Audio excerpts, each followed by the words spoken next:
Hi friends. आज मेरे हाथ में जो पेपर है ये प्रैक्टिस सेट है। ये Jawahar Navodaya entrance exam class 6 का है। इसमें बहुत ही अच्छे स्टैंडर्ड के प्रश्न हैं, मानसिक योग्यता के भी, मैथ्स के और लैंग्वेज के। मुझे पूरा विश्वास है कि आपको बहुत पसंद आएगा। इसको ध्यान से देखिएगा लास्ट तक।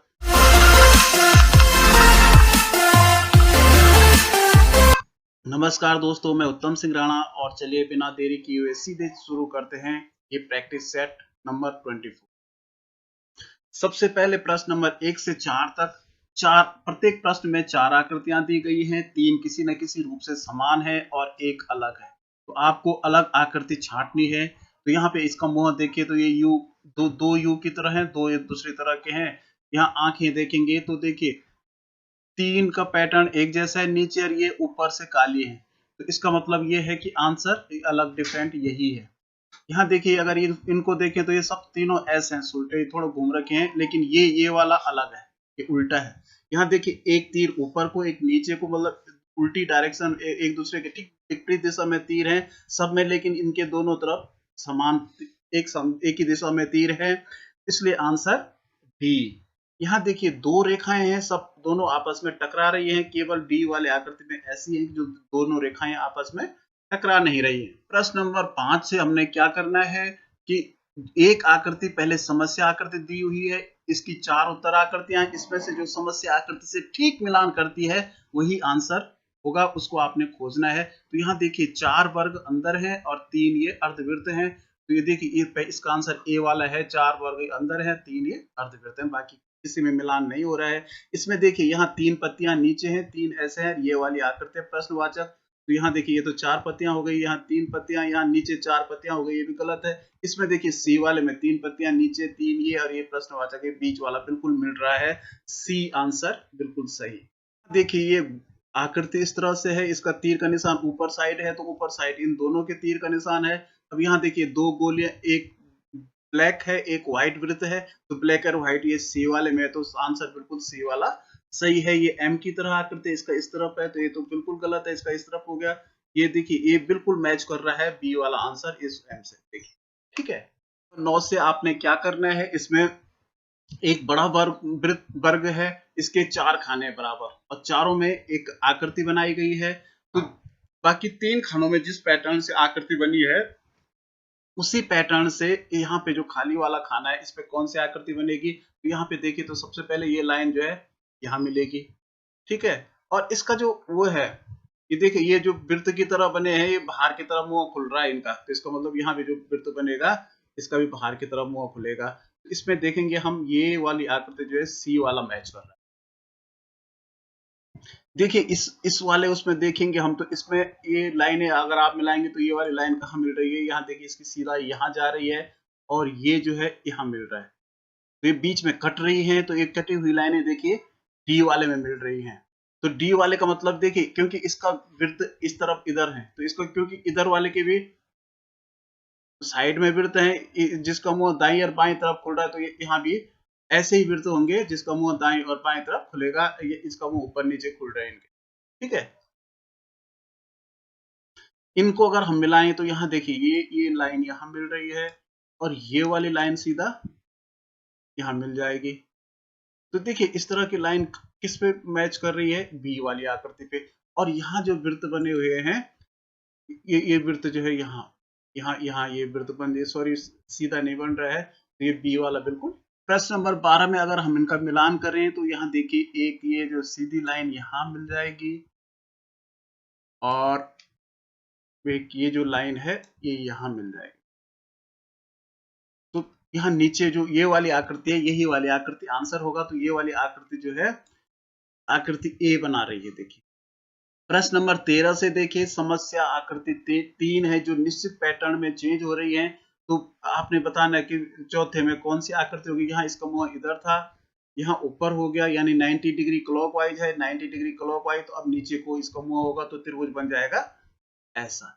अब यहाँ देखिए ये गोला इधर लेफ्ट साइड है, अगर हम आगे को मुंह करें इधर को तो ये गोला हो जाएगा लेफ्ट साइड, अगर मुंह हम इधर रखें, ठीक है ना। अब यहाँ भी मुंह ऊपर रखा हमने तो लेफ्ट साइड, इधर भी मुंह रखा तो लेफ्ट साइड।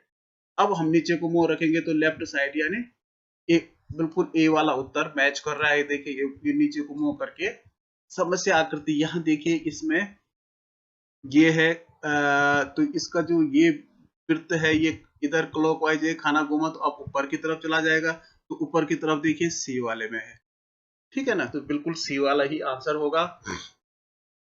अगर हम इसको देखें तो ये वाला इधर है, ये एंटी क्लॉकवाइज इधर घूमा फिर ऊपर घूमा, तो अब लास्ट वाले में इधर आ जाएगा, तो देखिए सी वाला बिल्कुल मैच कर रहा है दोनों आकृतियों से। यहाँ देखिए यहाँ पे इसके भीतर ये एक लाइन एक वृत्त है, ये लाइन 2 हो गई, ये वृत्त अंदर आ गया। अब यहाँ पर देखिए ये लाइन 3 हो गई, ये वृत्त यहाँ चला गया, तो यहाँ से देखिए यहाँ से वृत्त पहले इधर आया फिर इधर गया तो फिर इधर चला जाएगा और लाइन हो जाएंगी 4। तो ये देखिए ए वाला उत्तर बिल्कुल मैच कर रहा है वृत्त इधर इस यहाँ खाने में, क्योंकि इसमें भी 4 लाइन है लेकिन इसके वृत्त नीचे है इसके ऊपर है, तो इसलिए ए वाला बिल्कुल मैच कर रहा है। देखिए ये जो तीर का निशान बना है इसका यहाँ है, तो इसका 90 डिग्री अगर क्लॉकवाइज ये घूम रहा है तो 90 डिग्री लगभग यहाँ होना चाहिए था, लेकिन ये और आगे ये लगभग 120 डिग्री घूमा है। तो यानी अगर हम यहाँ से देखें तो यहाँ पर ये 120 डिग्री का कोण बना रहा है, तो दूसरी आकृति में यहाँ पे फिर 120 डिग्री यहाँ यानी 240 डिग्री बना दिया, तो इसका मतलब जो तीसरी बार ये चेंज होगा तो ये 360 डिग्री बनाएगा, तो 360 डिग्री में एक चक्कर पूरा होता है, तो इसकी डायरेक्शन फिर यही हो जाएगी। और ये भी घूम करके ये पहले काला यहाँ था अब लेफ्ट आया राइट आया लेफ्ट फिर टॉप में चला जाएगा, तो आंसर ए बिल्कुल मैच कर रहा है। देखिए प्रश्न नंबर 17 से जो संबंध पहली आकृति का दूसरी आकृति से है वही संबंध तीसरी आकृति का इनमें से किस आकृति से होगा। तो यहाँ देखिए ये पहले जो त्रिभुज है ये हॉरिजॉन्टल फ्लिप हो रहा है, घूम रहा है, इधर पलट गया इस तरफ सीधे में, ठीक है ना, तो ये आकृति भी अगर आप पलटेगी तो यहाँ देखिए अगर मैं इसको पलटाता हूँ तो ये बिल्कुल ऐसे कैसे दिखेगी, यहाँ देखिए इस तरह से ये हॉरिजॉन्टल मैंने कर दिया तो ये इस तरह का दिख रहा है डी वाला, ठीक है ना, तो ये डी वाला कितना इसका जो सही आंसर होगा वो डी होगा। देखिए प्रश्न नंबर 18 में ये आयत के अंदर एक रेखा से कटा हुआ है, तो यहाँ 2 रेखाओं से कट गया, तो ये जो आकृति है ये भी एक रेखा और होगी इससे कट जाएगी, तो ये इसका आंसर साफ डी होगा।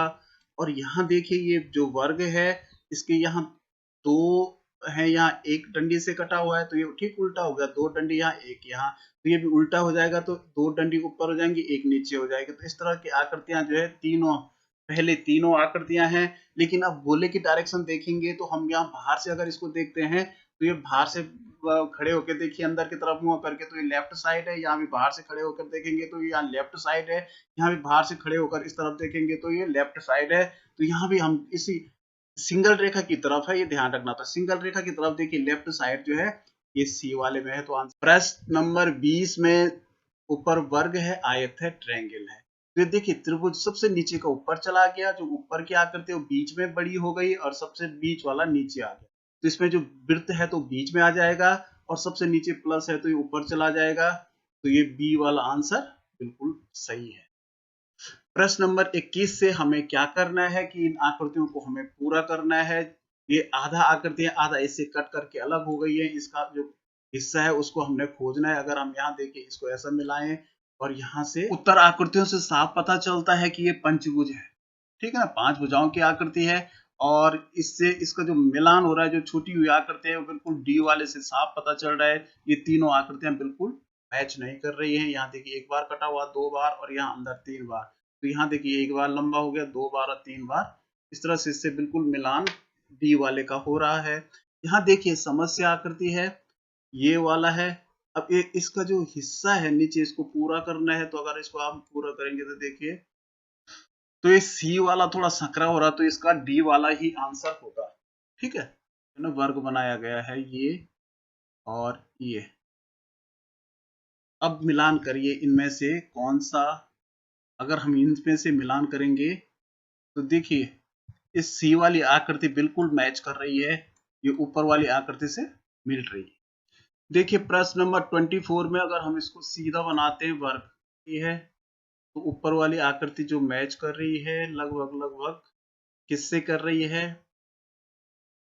तो ए आकृति ए से देखिए बिल्कुल मैच कर रही है, ठीक है ना। इसका ये तो बहुत लंबा हो गया, इसमें कहीं दोनों में मैच नहीं हो रहा है। देखिए इन प्रश्नों में हमें क्या करना है, शीशे में ये जो एक्स वाई जो दर्पण है इसमें ये आकृति कैसे दिखेगी। तो ये जो सामने शीशा होता है तो ये हॉरिजॉन्टल फ्लिप करके जैसे दिखता है, यानी अगर हम कागज को पलटा दें, कोई पारदर्शी कागज है थोड़ा आर पार दिख रहा है उजाले की तरफ, अगर हम उसको सीधा एक पलटा मार दें तो जो आकृति दूसरी तरफ से दिखती है वही प्रतिबिंबीय आकृति होती है, प्रतिबिंब में दिखने वाली आकृति होती है। तो इसको जैसे अगर मैं उदाहरण के लिए इसको ये फ्लिप हॉरिजॉन्टल करता हूं तो देखिए ये ऐसा हो जाएगा, ये के इधर और एल जे इधर, तो ये ऐसे दिखेगी आकृति जे।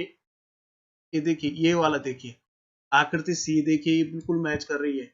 आकृति जे इधर है, के इस तरफ और क्यू का इधर कटा हुआ, ठीक है ना। तो क्योंकि हमने इसको हॉरिजॉन्टल फ्लिप किया तो इसका जो सही आंसर है वो सी है। ये देखिए और ये बिल्कुल ये सी की तरह दिखेगी आकृति। देखिए प्रश्न नंबर 26 में ये जो आकृति है इसको जब हम पलटेगा तो ये इधर की इधर लाइन आएगी, एक की तरह दिखेगी। देखिए मैंने हॉरिजॉन्टल फ्लिप इसको किया है तो ये इस तरफ, तो यानी देखिए ए वाला आंसर बिल्कुल इसका मैच कर रहा है। चलिए मैं इसको पहले कॉपी करता हूं क्योंकि इसके आंसर आगे हैं। देखिए मैंने यहां पेस्ट कर दिया इसको। तो देखिए अगर हम इसको पलटाते हैं, अगर ये इसके इस तरफ शीशा है दाईं तरफ शीशा है, तो इसको अगर हम हॉरिजॉन्टल पलटाते हैं देखते हैं तो इस ये वाली आकृति जो है, सॉरी ये आकृति बी की तरह इसका जो आंसर है आकृति बी है, ठीक है। देखिए ये आकृति ये थी ओरिजिनल, ठीक है। तो इसका जो जब ये इधर को पलटेगा ये शीशे में जो दिखेगा तो आकृति बी की तरह दिखेगा, ए की तरह नहीं दिखेगा, ठीक है। यहाँ देखिए ये ऐसा है, ये जब अगर हम इसको पलटा के देखें शीशे में देखें तो जो इसकी डायरेक्शन होगी ये वृत्त जो है इधर चला जाएगा। और यहाँ देखिए अगर मैं इसको पलटाता हूं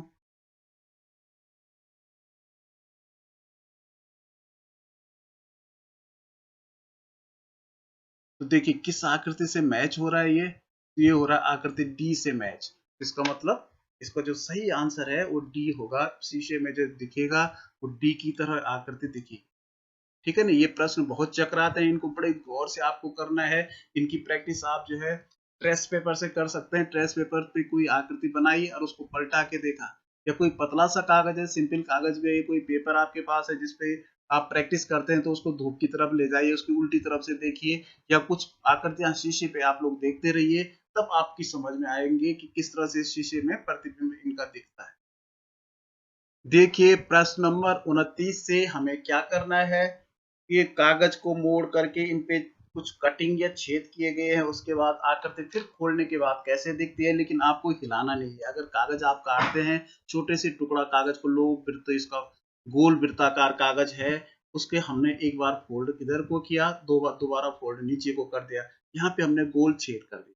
तो देखिए जब हम एक बार में खोलेंगे तो ये छेद जो है यहाँ दिखेगा, अभी छेद यहाँ है, एक बार ऊपर को खोलेंगे तो यहाँ दिखेगा।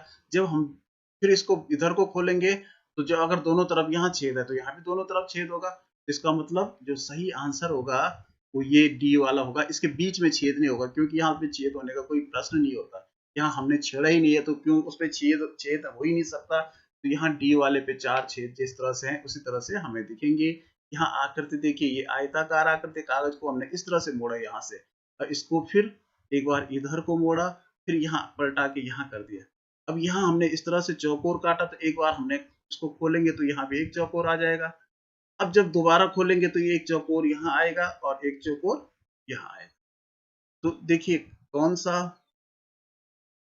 बिल्कुल मिलान कर रहा है, तो ये बीच में तो हो नहीं सकता चौकोर, 1 2 3 4 इस तरह से, क्योंकि ये चौकोर सीधा है तो ये तो घुमा हुआ है, ये तो नहीं होगा। तो ये सी वाला आंसर बिल्कुल सही है।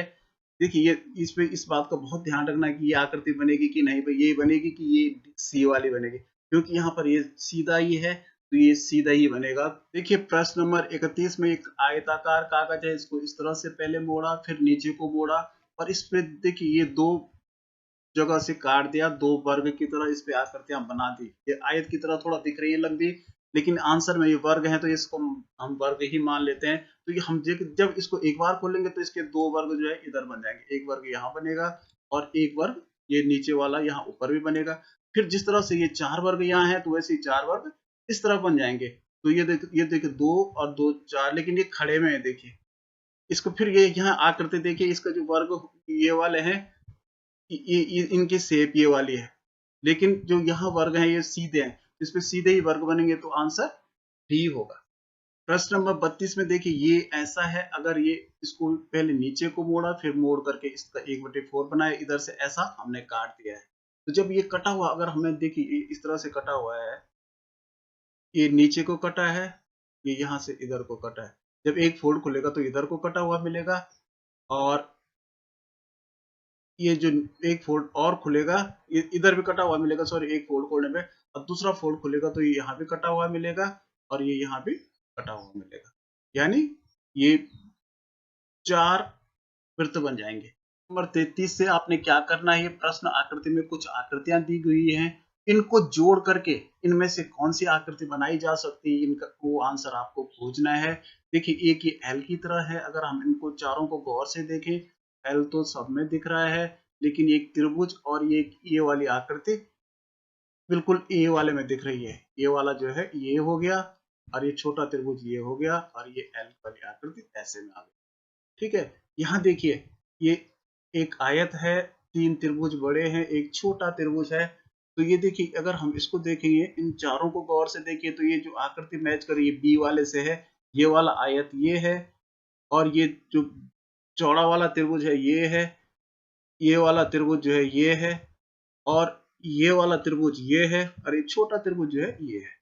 ठीक है, प्रश्न नंबर 35 में देखिए ये वाली आकृति एक चतुर्भुज है, दूसरा ये भी चतुर्भुज है, लेकिन ये लगभग सीधा ये है, ये दो भुजाएं तो समांतर है इसकी, और एक ये है। तो अगर हम इसको गौर से देखें तो इसमें तो चतुर्भुज दिख ही नहीं रहा है।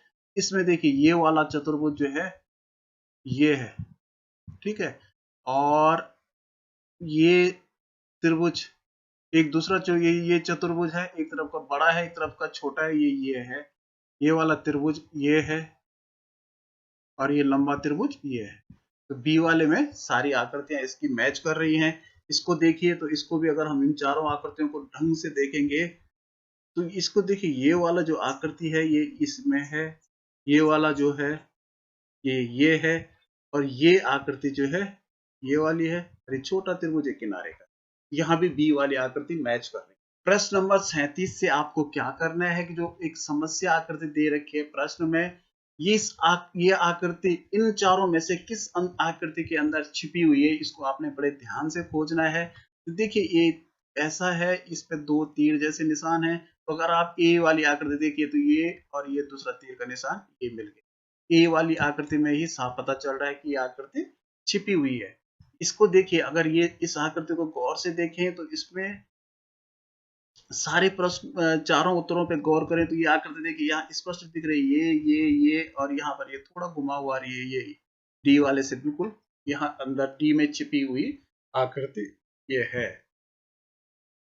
देखिए इसका प्रश्न दूसरे पेज में था, मैं उधर से इसको कॉपी करके लाया तो यहाँ मैं पेस्ट कर रहा हूँ, इसका पेस्ट मैंने यहाँ पर कर दिया। तो ये समस्या आकृति ये है, इसमें तीन ये छोटे छोटे वर्ग दिए हुए हैं। तो ये छोटे छोटे वर्ग अगर आप खोजेंगे तो ये देखिए 1 2 3, इसमें साफ पता चल रहा है कि बी वाले में ये साफ दिख रहे हैं, और यहाँ ये आकृति है इस तरह से मुड़ी हुई है। इसको अगर आप गौर से देखें तो यहाँ त्रिभुज बन रहा है, ये देखिए ये इसमें दिख रहा है, ये भी बी में दिख रहा है। ठीक है ना, तो दोनों का आंसर बी। तो इस तरह से ये मानसिक योग्यता वाले हमारे समाप्त हुए। अब चलते हैं मैथ्स की। पहला प्रश्न है 1 मिलियन कितना होता है। इकाई को 1 कहते हैं, दहाई को 10, 100 को 100, 1000 को 1000 और 10,000 को 10,000। ठीक है ना, और 1 लाख को कहते हैं, इसमें 5 जीरो 1 लाख में होते हैं 100,000। उसके बाद 100,000 के बाद जब 6 जीरो आते हैं उसको कहते हैं 1 मिलियन। तो 1 मिलियन का मतलब 10 लाख। ठीक है ना। और 10 मिलियन होगा तो 1 करोड़ हो जाएगा। तो 1 मिलियन किसके बराबर होता है? 10 लाख के बराबर होता है। निम्नलिखित में कौन सी संख्या 10 से विभाज्य है? 10 से कौन सी संख्याएं विभाज्य होते हैं? जिसकी इकाई में 0 होता है, तो 0 इसकी इकाई में है तो ये विभाज्य होगी। ये देखो 7 से ही 5/9 का व्युत्क्रम है।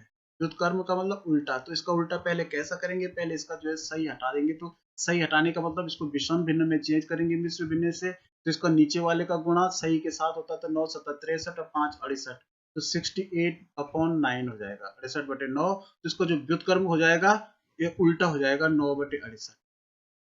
तो ये जो है सी वाला आंसर सही है। निम्नलिखित में से कौन सी संख्या अभाज्य नहीं है? तो देखिए यहाँ 43 तो अभाज्य है, ये भी अभाज्य है, 5 भी अभाज्य है, 81 में 9 का भाग जाता है तो इसलिए ये अभाज्य नहीं है। 18 के प्रथम 4 गुणजों का योगफल, तो 18 के प्रथम जो 4 गुणज होंगे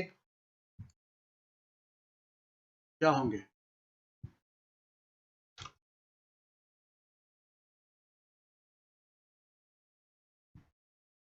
गुणज का मतलब पहाड़, 18 कम 18, 18 दूनी 36, 18 तिया 54, 18 चौको 72। इसका योग कर दीजिए, 8 और 6 14 और 4 18, 2 20 का 0, 7 और 2 9 और 5 14 और 3 17, 1 18, तो 180 जोड़ इनका हो रहा है। ठीक है। दो संख्याओं का मौसम 12 है, निम्नलिखित में से कौन सी संख्या उनका लॉस कभी नहीं हो सकता? तो अगर मौसम 12 है तो लॉस जो कभी नहीं हो सकता, देखिए जिसमें 12 का भाग जाएगा वो लॉस हो सकता है, तो 12 3 36, 12 5 60, 12 8 96, इसका मतलब 70 में भाग नहीं जा रहा है, तो इसका मतलब किसी भी अगर दो संख्याओं का मौसम 12 है तो उसके दोनों संख्याओं का जो लॉस होगा उसमें मौसम का भाग जरूर जाएगा। ठीक है ना, क्योंकि वो दोनों संख्याएं उस अपने मौसम से विभाजित हो सकती हैं, तो जो उनका गुणनफल होगा वो तो ऑलरेडी विभाजित होगा, तो इसका मतलब 70 ऐसी संख्या है जो कभी भी उसका लॉस नहीं हो सकता है। 13 मिनट 36 सेकंड को सेकंड में परिवर्तित कीजिए। 1 मिनट में 60 सेकंड होते हैं, तो 13 मिनट में कितने सेकंड होंगे? 13 से गुणा कर दीजिए, 13 जीरो का जीरो, 13 छक्का 78, 780 सेकंड है, और इसमें 36 सेकंड और हैं तो इनको ऐड कर दीजिए, जोड़ दीजिए। 6 8 और 3 11 का 1 हासिल 1, तो 816 सेकंड होंगे। ठीक है ना, इसका उत्तर जहां भी होगा ये है 816 सेकंड। 16/125 के रूप में बराबर है, तो इसको क्या करते हैं, जब भिन्न को हम दशमलव में चेंज करते हैं तो हर का भाग हम अंश में देते हैं, 125 का भाग हम 16 में देंगे। देखिए भाग नहीं जाता तो हम दशमलव रखते हैं, यहाँ शून्य बढ़ा देते हैं। अब 160 में भाग जा रहा है, 125 से कम 125 एक ही बार जाएगा, तो 10 में से 5 गया, 5 यहाँ, 5 में से 2 गया 3। अब दूसरे स्टेज में हम एक जीरो और बढ़ा सकते हैं, तो अगर हम इसको 2 से भाग दें तो इकतीस है, तीन तीन बार, तो 3 25 75 हो रहा है, इसलिए 2 ही बार भाग जाएगा। 2 पंजे 10 का जीरो हासिल 1 और 2 दूनी 4, 1 5 और 2 1 कम 2, 250 आया, तो यहाँ जीरो जीरो और 100 बच गया, यहाँ हम एक जीरो और बढ़ा सकते हैं।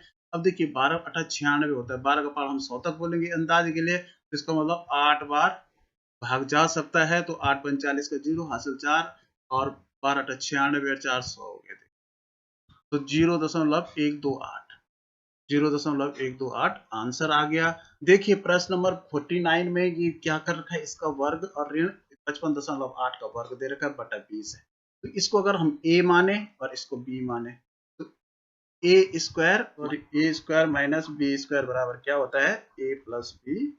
इसके दो गुणनखंड होते हैं, एक होता है a माइनस, तो यहाँ हम क्या करेंगे, a प्लस बी का मतलब 75.8 धन 55.8, और ये दूसरा हो जाएगा 75.8 ऋण 55.8 बटे 20।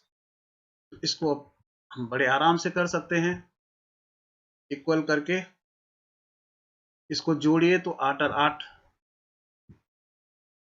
16 का 6 हासिल 1, 5 5 10 और 1 11 हासिल 1, 7 5 12 और 1 13, इतना हो गया।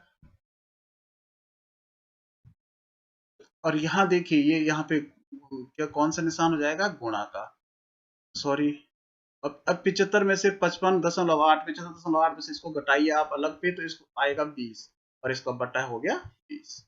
तो देखिए 20 तो कट गए गुणा में, अब क्या बच गया 131.6। ठीक है ना। ये थोड़ा कठिन है लेकिन जरा सा समझने पे हम बड़े आराम से इसको कर सकते हैं। देखिए एक बस 12 घंटे में 650 किलोमीटर और दूसरी 18 घंटे में 850 किलोमीटर की दूरी तय करती है, बस की औसत चाल। तो यहाँ क्या है, बस एक बस ये है 12 घंटे में जा रही है, दूसरी 18 घंटे, तो कुल घंटे कितने हो गए 12 धन 18, 30 हो गए। ठीक है ना। अब किलोमीटर कुल कितने हो गए, तो पहले चलिए 650, दोबारा चलिए 800, इसको जोड़ दीजिए तो 1500 किलोमीटर होगा।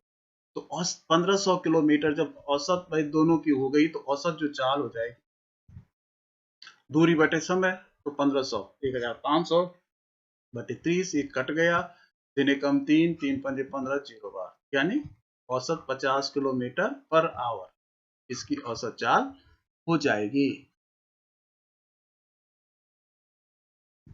देखिए अगला प्रश्न है, इसका लगभग मान बताना है। तो लगभग का मतलब होता है, अगर लगभग मान बताना तो दशमलव हटा के आगे की संख्या हटा दो। अगर दशमलव के आगे 5 है तो वैसे ही हट जाएगा, अगर 5 से बड़ा है तो यहाँ 1 बढ़ जाएगा। जैसे 3.2 है तो दशमलव के बाद 2 है तो ये 3 ही इसका मान रहेगा, गुणा गया 8 की दशमलव 1 है तो ये भी 5 से छोटा है तो इसका मान केवल 8 रहेगा। फिर धन है, ये है 3185, तो हो सकता है, मुझे लग रहा है कि मिस प्रिंट भी हो पर शायद ना भी हो। 3185 और भागा, तो ये 4.95 है, तो यहाँ देखिए 4 के बाद 9 है दशमलव में, तो इसको सीधा 5 हो जाएगा। अब क्या करेंगे, हम पहले भाग देंगे। ठीक है ना। आप चाहो तो गुणा भी कर सकते हैं क्योंकि बीच में प्लस है, तो आप एक साथ 8 3 24 यहाँ हो गया, और यहाँ भाग देखिए 5 का भाग हमने पहले 31 में दिया तक, तो 5 छक्का 30, यहाँ 1 बचा 18, तो 5 या 15, 3 बच गए यहाँ पे, अब 35 हो गया, तो 5 7 35। अब इसमें 24 में ये जोड़िए तो कितना हो गया, 7 और 4 11 का 1 हासिल 1, और 3 तो 5 और 1 6, 661। 661 आ रहा है, लेकिन यहाँ लगभग मान बताना है, तो 661 में जो सबसे नजदीक की संख्या है वो 660 है। ठीक है ना, तो लगभग 660 होगा। ठीक है, तो सबसे पहले हम कोष्ट का करेंगे। तो कोष्ट का करने के लिए हमें क्या करना पड़ेगा, यहाँ 2/3 है, यहाँ 5 है, तो इनका जो लॉस आएगा 15 आएगा। तो 5 दूनी 10 और 3 तिया 9। ठीक है ना, तो 10 में से 9 गया। आप चाहे यहाँ पे मैंने इसको, इसका आंसर आ गया 10 में से 9 गया तो 1/15। अब का 5 दूनी 10 और 11, इसको हम चेंज करेंगे मिश्र भिन्न में, तो 11 सॉरी विषम भिन्न में 11/2 धन 1/2, और इसको भागा को हमने चेंज कर दिया गुणा में 11/5, उल्टा हो जाता है आगे भाग का चेंज करके। तो अब पहले हम क्या करते हैं, का करते हैं। अब यहाँ भी आप क्योंकि अलग है, इसको गुणा को भी एक साथ कर सकते हैं, तो 11 कम 11 और 15 दो ना 30 हो, धन 11 कम 11 और 5 दूनी 10 हो। तो यहाँ देखिए नीचे बराबर करने के लिए इसको हमें 3 से मल्टीप्लाई करना पड़ेगा, गुणा करना पड़ेगा, तो ये हो जाएगा 11/30 धन 11 तिया 33/30, तो ये हो गया 44/30 जोड़ के। ठीक है ना। अब इसको 2 से काटेंगे, तो 2 दूनी 4, 2 दूनी 4, 2 एकम 2 और 2 पंजे 10, 22/15, 22/15। अब 15 का भाग हम 22 में देते हैं, तो 15 कम 15 और 22 में से 15 गया तो 7, 12 में से 5 गया 7, तो ये हो गया एक सही 7/15 आंसर आ जाएगा इसका। ठीक है। यदि किसी विद्यालय में 60% छात्र लड़के हैं और लड़कियों की संख्या 812 है, तो लड़के कितने हैं? देखिए 60% बॉयज हैं, इसका मतलब देखिए, तो अगर हम इसका बॉयज और गर्ल्स का पहले केवल प्रतिशत निकालें, तो अगर बॉयज 60% है, इसका मतलब गर्ल्स कितनी हो जाएंगी, 40% हो जाएंगे, क्योंकि 100% दोनों मिला के 100 होंगे, ठीक है ना। तो इसका मतलब 40% किसके बराबर है, 812 के बराबर। तो करने का तरीका, x का 40% किसके बराबर है, 40% बराबर 812। तो x इक्वल टू कितना हो जाएगा, x बराबर 812 गुणा ये 100 ऊपर चला जाएगा और ये 40 नीचे उल्टा हो जाता है। पक्षांतर करने पे ये देखिए ये कट गया, 4 एकम 4, 4 दूनी 8। अब देखिए एक में भाग नहीं जा रहा तो 0 बार भाग दिया, यहाँ पे 12 4 12 सीधा मत करिएगा आप लोग, और ये 4 12 तब करेंगे। इसको अगर हम 10 से गुणा करेंगे तो 0 3 इसके आगे एक 0 और आ जाएगा। तो ये पूरी छात्र संख्या हो गई 2030। ये तो टोटल छात्र संख्या हो गई। अब इसमें से 812 आप लोग कम कर दो, क्योंकि गर्ल्स हैं तो बॉयज की संख्या आपको पता नहीं, तो 10 में से 2 गया 8, और यहाँ 1, और यहाँ 10 में से 8 गया 2, तो 218, और यहाँ एक सॉरी एक भी है तो 1218,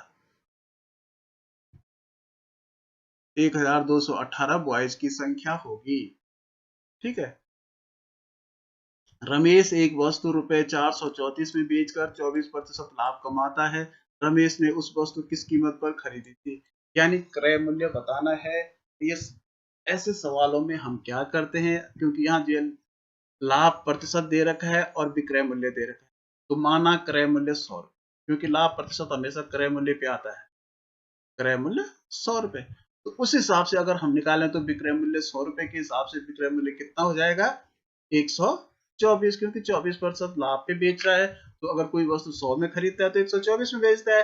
तो जो वास्तविक क्रय मूल्य है इसका, तो वास्तविक क्रय मूल्य ज्ञात करने के लिए हम क्या करते हैं, ये जो 100 माना इसको ऊपर लिखते हैं और 124 को नीचे लिखते हैं, हर में, और गुणा गया जो वास्तविक विक्रय मूल्य है उससे गुणा कर देते हैं।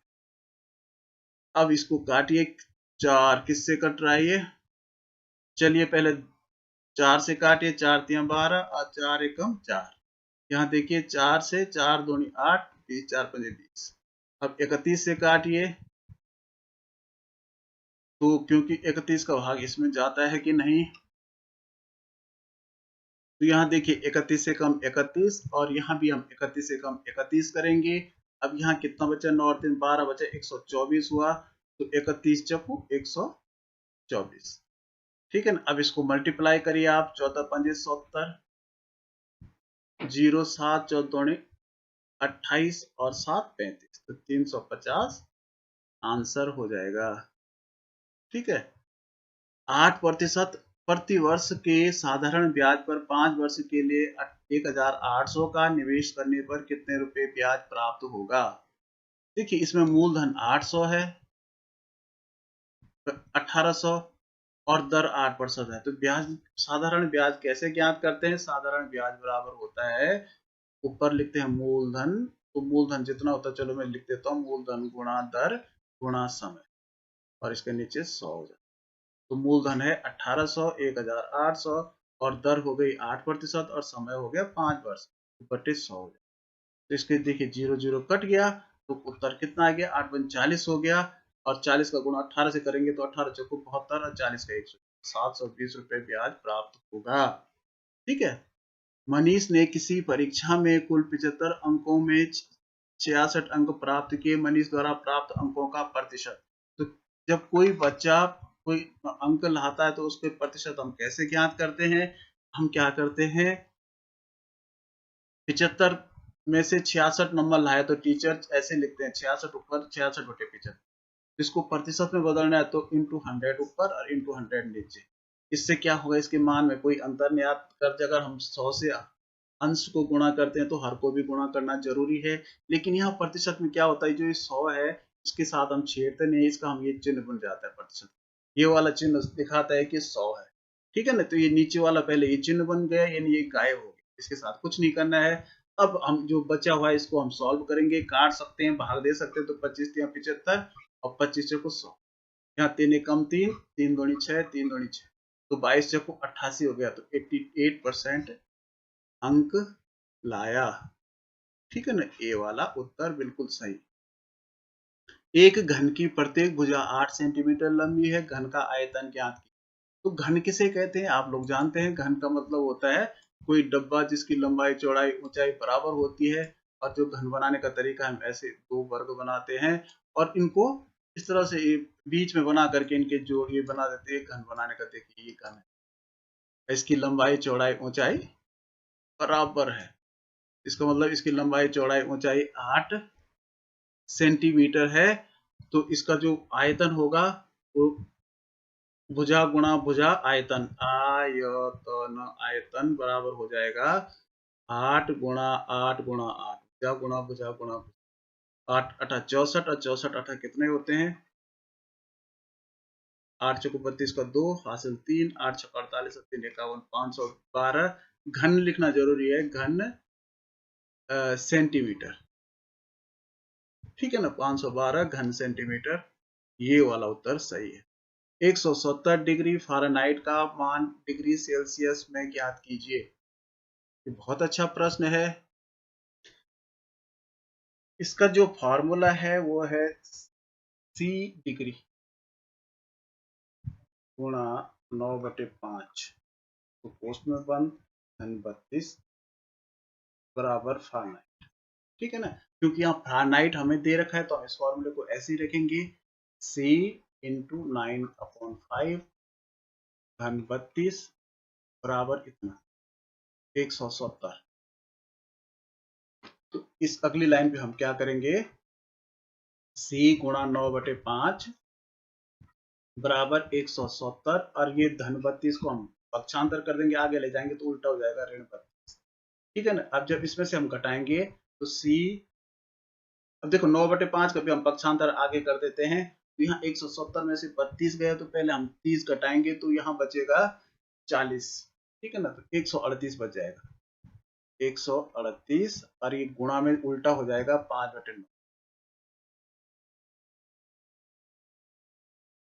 आप इसका गुणा करेंगे तो 138 गुणा 5 होता है 690, और 690 में हम अगर 9 का भाग देंगे तो आप भाग दे के देखिए आएगा 76.666 आता रहेगा। हमने क्या किया, 666 को अगर उत्तर में देखिए तो 76.7 हो जाएगा, ठीक है ना। तो ये वाला उत्तर बिल्कुल मैच कर रहा है और यही आंसर है, यही आंसर है। एक कार 60 किलोमीटर प्रति घंटा की दर से एक निश्चित दूरी तय करती है और उसी रास्ते पर 40 किलोमीटर प्रति घंटा की दर से वापस लौटती है, तो संपूर्ण यात्रा के दौरान बस की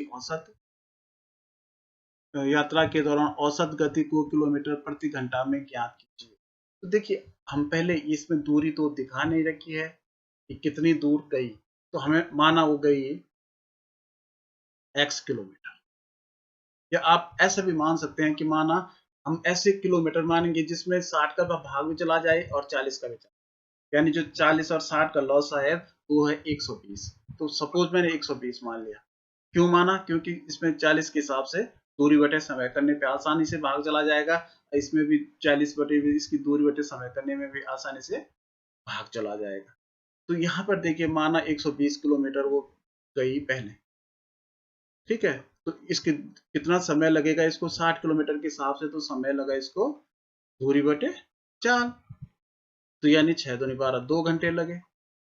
वापस आने में कितना समय लगा, 120/40, देखिए 0 0 कट गया तो 4 3 12, 3 आवर लगे।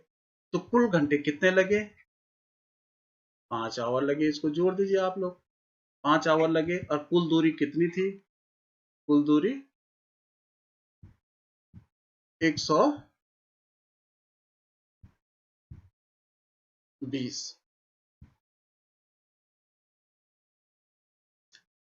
गुणा 2, क्योंकि इसने 2 बार तय किया तो 240। अब इसकी औसत चाल क्या हो जाएगी,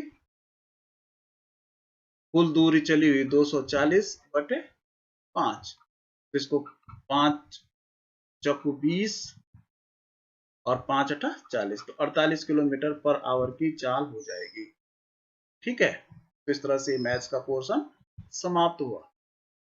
चलिए अब हिंदी पे चलते हैं, इसको पढ़ना है और इस पे आधारित कुछ प्रश्न हैं, उनके उत्तर आपने देने हैं। छेनी हथौड़ी के वार से पत्थर पर जो कटाव उभरता है उससे पत्थर की किरचें छितरा जाती और केशव आंख सिकोड़ लेता। केशव 10 साल का है और अभी अपना काम सीख रहा है। पिता के एक बार करके दिखा देने पर वह सीधी लकीर वाले और घुमावदार डिजाइन उकेर सकता है। अब तक उसने नक्काशी का जो काम किया था उनमें से इन घंटियों को बनाना ही सबसे ज्यादा मुश्किल है। केशव जानता है कि एक दिन ऐसा जरूर आएगा जब वह बहुत बारीक जालियां, महीन नक्काशी, बेल बूटे, कमल के फूल, लहराते हुए सांप और इठलाकर चलते हुए घोड़े ये सब पत्थर पर उकेर पाएगा, ठीक उसी तरह जैसे उसके पिता बनाते हैं। तो यहाँ पर देखिए पहला प्रश्न है 10 वर्ष की उम्र के बालक का नाम। तो बालक का नाम क्या है? केशव। ठीक है ना। केशव के पिता क्या काम करते हैं? तो देखिए नक्काशी का काम करते हैं। नक्काशी मतलब पत्थरों को काट करके कोई आकृति बनाना। नक्काशी का कार्य किस पर किया जाता है? देखिए पत्थर पर किया जाता है। सी वाला, डी वाला आंसर। ठीक है। अगला है केशव क्या काम सीख रहा है? तो ये नक्काशी का काम सीख रहा है।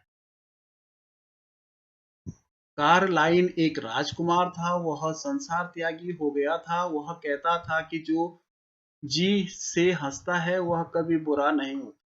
जी से हंसो, तुम्हें अच्छा लगेगा। अपने मित्र को हंसाओ, वह अधिक प्रसन्न होगा। शत्रु को हंसाओ, तुमसे कम घृणा करेगा, तुमसे कम घृणा करेगा। एक अनजान को हंसाओ, तुम पर भरोसा करेगा। उदास को हंसाओ, उसका दुख घटेगा। निराश को हंसाओ, उसकी आशा बढ़ेगी। एक बूढ़े को हंसाओ, वह अपने को जवान समझने लगेगा। एक बालक को हंसाओ, उसके स्वास्थ्य में वृद्धि होगी, वह प्रसन्न और प्यारा बालक बनेगा। पर हमारे जीवन का उद्देश्य केवल हंसी ही नहीं है। हमको बहुत काम करने हैं, तथापि उन कामों में, कष्टों में और चिंताओं में एक सुंदर आंतरिक हंसी, बड़ी प्यारी वस्तु भगवान ने दी है। तो देखिए ये प्रश्न ये है, संसार त्यागी का क्या आशय है? संसार त्यागी का आशय है सन्यासी। ठीक है ना। जो सन्यास लेता है वो संसार को त्याग देता है, यानी सांसारिक मोह माया को त्याग देना ही सन्यासी कहलाता है। कौन बुरा नहीं हो सकता है? तो जी से हंसने वाला, यानी दिल से हंसने वाला कभी भी बुरा नहीं हो सकता है। हंसी मन में कौन सा भाव जगाती है? तो हंसी मन में प्रसन्नता का भाव जगाती है। हंसी से बूढ़े व्यक्ति पर क्या प्रभाव पड़ता है? तो इसका आंसर होगा, ऐसा लगता है कि मैं स्वस्थ हो गया हूँ। बूढ़ा व्यक्ति सोचता है कि वह स्वस्थ हो गया है। उदास का विलोम होता है प्रसन्न। युवा को यह सदा स्मरण रखना चाहिए कि उसकी आकांक्षाएं उसको उसकी योग्यता से कई बड़ी हुई हैं।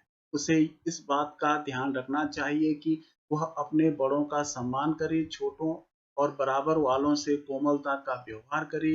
ये बातें आत्म मर्यादा के लिए आवश्यक है। यह सारा संसार जो कुछ हम है और जो कुछ हमारा है, हमारा शरीर, हमारी आत्मा, हमारे कर्म, हमारे भोग, हमारे घर की और बाहर की दशा, हमारे बहुत से अवगुण और थोड़े गुण, सब इसी बात की आवश्यकता प्रकट करते हैं कि हमें अपनी आत्मा को नम्र रखना चाहिए। नम्रता से मेरा अभिप्राय दब्बूपन से नहीं है, जिसके कारण मनुष्य दूसरों का मोह ताकता है, जिससे उसका संकल्प क्षीण और उसकी प्रज्ञा मंद हो जाती है, जिससे के कारण आगे बढ़ने के समय भी पीछे रहता है और अवसर पड़ने पर चटपट किसी बात का निर्णय नहीं कर सकता। मनुष्य का बेड़ा अपने ही हाथ में है, उसे वह चाहे जिधर लगाए। सच्ची आत्मा वही है जो प्रसन्न दशा में प्रत्येक स्थिति के बीच अपनी राह अपने आप निकालती। आज युवा को किस बात का ध्यान रखना चाहिए? वह अपने बड़ों का सम्मान करे, छोटों और बराबर वालों से कोमलतापूर्ण व्यवहार करे। वह बड़ों से कोमलतापूर्ण व्यवहार करे। तो इसका जो है छोटे बड़ों दोनों, ये डी वाला आंसर बिल्कुल सही है। ए और बी दोनों बातें ऊपर आई हैं। हमारा शरीर, हमारी आत्मा आदि किस बात की आवश्यकता प्रकट करते हैं? तो ये हमें नम्र नहीं होना चाहिए, हमारी आत्मा को उग्र रहना चाहिए, हमें आत्मा को नम्र रखना चाहिए। ये सी वाला आंसर बिल्कुल सही है। लोगों को में दब्बूपन नहीं आना चाहिए, क्योंकि इससे मनुष्य परमुख अपेक्षी बनता है, प्रज्ञामंद हो जाती है, उसका संकल्प कमजोर पड़ जाता है। ये तीनों सही है इसके, तो उपरोक्त सभी इसका आंसर होगा। सच्ची आत्मा वही है जो, तो क्या है, नम्र बनी रहे, परमात्मा से मिलाए, अपनी राह स्वयं बढ़ाए, नई राह बनाने की प्रतीक्षा करे। सच्ची आत्मा वही होती है जो अपनी राह स्वयं बनाए। इनमें से कौन सा शब्द मनुष्य का पर्यायवाची नहीं है? तो देखिए, मनुज है, नर है, मानव है, अनुज नहीं है, तो ये सी वाला आंसर सही है। अगला अनुच्छेद, समय का आदर करना ही उसका सदुपयोग करना है। जो व्यक्ति समय का सही कीमत जान लेता है, समय की सही कीमत जान लेता है, वही जीवन में सफलता प्राप्त कर पाता है।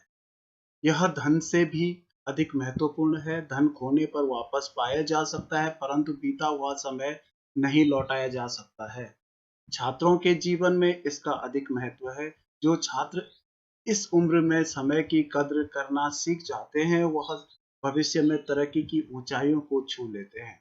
चाणक्य, गांधी जी, अशोक आदि ने समय का सदुपयोग कर अपने पैरों के निशान छोड़ दिए। जीवन का प्रत्येक क्षण भविष्य का निर्माता है। जो लोग अपने इसके महत्व को नहीं समझ पाते, वे केवल हाथ मलते रह जाते। हम चाहे विश्राम कर लें, परंतु समय कभी विश्राम नहीं करता। समय के प्रति सजगता मानव जीवन के लिए उपयोगी है। अतः छात्रों को समय की कीमत पहचान कर उसका सार्थक उपयोग करना चाहिए। ठीक है, अब इस पे प्रश्न है, समय का सदुपयोग का क्या अर्थ है? तो इसका अर्थ है उसे व्यर्थ न करना। ठीक है, छात्रों के लिए समय का सदुपयोग अधिक आवश्यक क्यों है? जो इसकी महत्ता समझते हैं वह सफल होते हैं। ये बिल्कुल सही है। समय धन से अधिक महत्वपूर्ण क्यों है? समय वापस मिल, ये देखिए, धन वापस मिल जाएगा पर समय नहीं। इसका आंसर सी वाला होगा। धन तो वापस मिल जाता है लेकिन समय नहीं मिल पाता।